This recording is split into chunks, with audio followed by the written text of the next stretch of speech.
capturar o momento em que esses homens são modificados para sempre.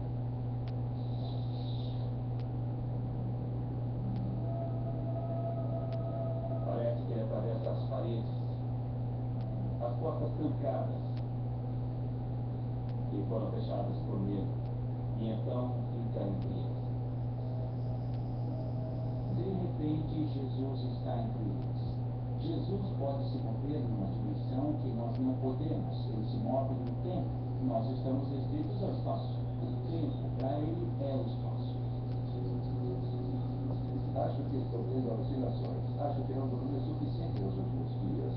Mesmo acreditando em Jesus, não tenho compreensão do que fazer com isso. Por que ele voltou?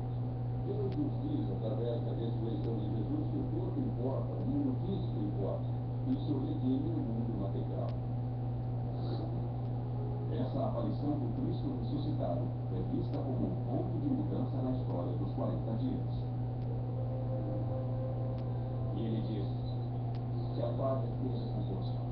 E ele joga por terra esse medo, e ele joga por terra esse temor. O medo foi a primeira resposta à morte de Jesus. De repente, eles podem sair às ruas e dizer publicamente que são relacionados a Jesus de Nazaré.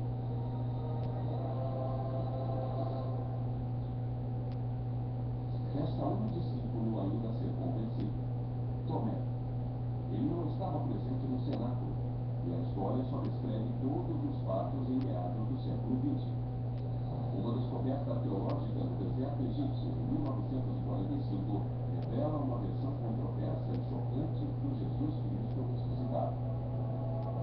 Ele olha os documentos e lê. Estas são as palavras que o Jesus vivo disse. E eu, digno Tomé o gêmeo, as escrevo.